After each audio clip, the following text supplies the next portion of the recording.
You had a lot of opportunities where I feel like you were right there. You were really close to making things happen. Right. What's the story behind Elimination Chamber? Just a series of unfortunate events. That it's really, really cool because from that came a really tight relationship and friendship with Kofi Kingston. For those, I realize I should say first name. Oh, the other Kofi? The other Kofi. We were in a talent meeting one time where they had someone come in for something, and the guy didn't know the product very well, and he kept looking at Kofi and calling him Coffee. And it was because Kofi's such a nice guy. And he would not, speaking of name, like, and he's like, right, Coffee? And like, everyone's like, and Kofi's like, yeah, man. Yeah, man. Elimination Chamber was like, man, it all happened so fast. Come up to SmackDown, wrestle Daniel Bryan, losing that effort. But I think the next week I like pinned him and I got like AJ Styles. I'm like, what is going on? You know? Get the word finally that, hey, we're moving you over to SmackDown like full time. Like you're done with 205. We're going to get you a main roster contract, all this stuff. So it's all happening a million miles per hour. I want to say the week before I got the heads up about like, hey, you're in the Elimination Chamber. Could you wrestle like 60 minutes on SmackDown? I was like, wait, what? Like, they go, yeah, we're going to do like a gauntlet style thing for play. And I go, yeah. I could wrestle 60 minutes. I'm like, man, I'm doing all this cardio like that. That week, I have a match with Randy.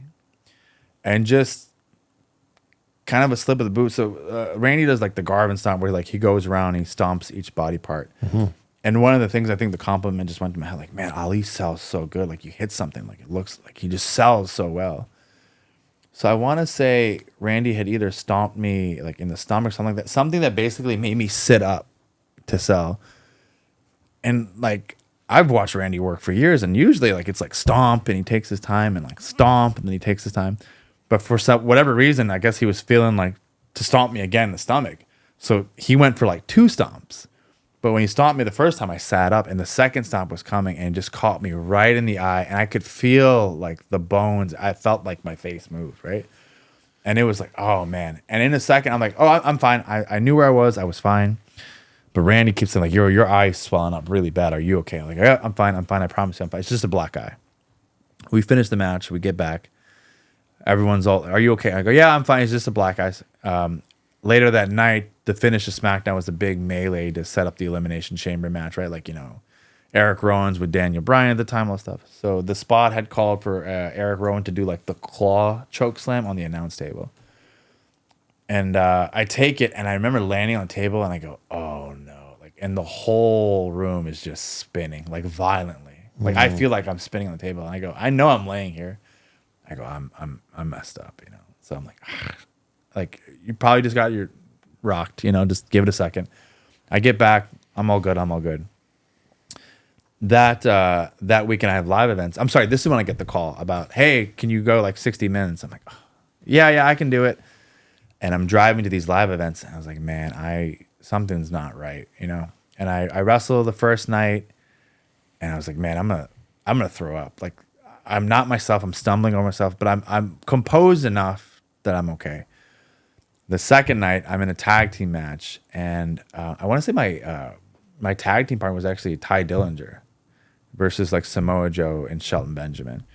And just things happen in the ring, right? Like I was looking this way, but Shelton wanted me to go this way, and he kind of grabs me to give me this turnbuckle move that I do where I get thrown the turnbuckle, and it looks like I knock myself out.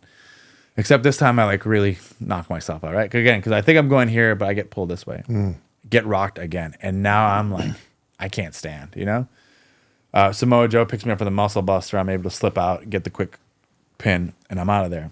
And yeah, this part sucks, man. I'm sitting in the back, Indian style on the floor, and a referee walks by. He goes, hey, you good? I go, yep. And he knows, goes and gets the doc. Doc comes, hey, Ali, why don't you come with me? And I know what I go, no, I'm good. They go, stand up. I go, no, I'm good.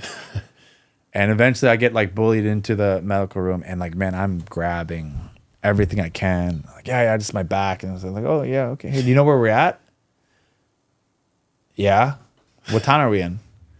I'm like, we're here. And I'm looking at the wall, trying to see, like, you know, I don't know anything, right? And I'm gripping the table, and like, man, this part sucks because they're like, They wanted me basically to put my hands in front of me. And I'm sitting on the, you know, like little medical table. Yeah.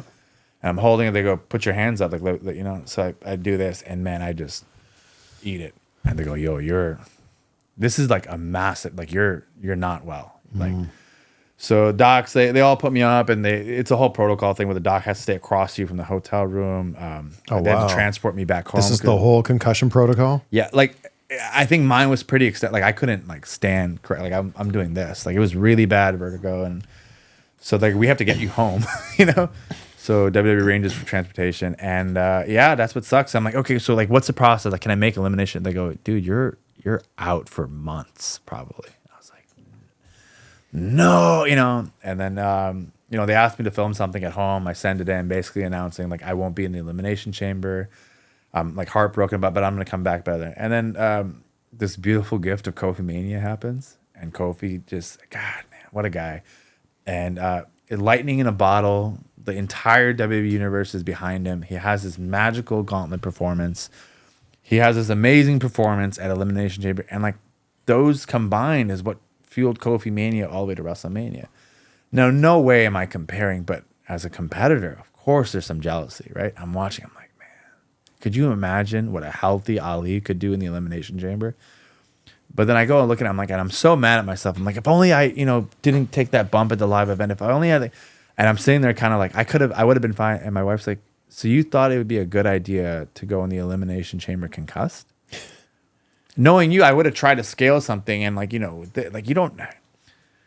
At the end of the day, I'm healthy. I'm happy. Everything works. I'm good. You know, I'm not. My brain isn't mush. WWE did the right thing. They protected me. At the end of the day, you got to protect these athletes from themselves, because we have that thing. We get hit. We get up. The instinct is, I'm good. But you look at what happened with Kofi and Kofi-Mania and go, that could have been me. I don't think so, because Kofi-Mania is different, because I think that was a guy with a decade-long career where the fans willed it into existence. I honestly don't think that's what the original plans called for. I mean, the original plans called for me to be in the chamber. I'm guessing here. My guess would have been, it would have been Bryan versus KO at Mania. That's what I think.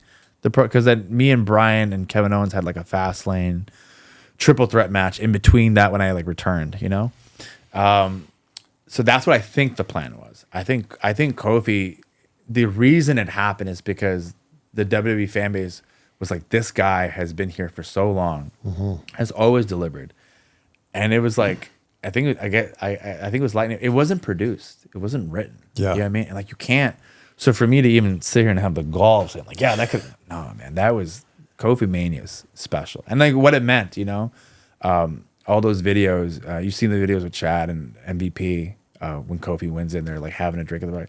There's this thing on a cultural level too that it meant. And like at the end of the day, Kofi-Mania is like, man, that's like, there's no topping that, you know what I mean? And just on a broader scale, it's great when good things happen to good people. Good things happen to good people. And like, man, and like I can't tell you like the amount of texts that he would send me and like checking in on me, and like he knew, he's like, man, this sucks for you. He's like, I'm so sad for you, because he felt like I deserved it. I was like, bro, you've been here forever, and like you absolutely deserve this, you know. But yes, good things happen to good people, and I'm just glad that like I get to look on that fondly rather than like.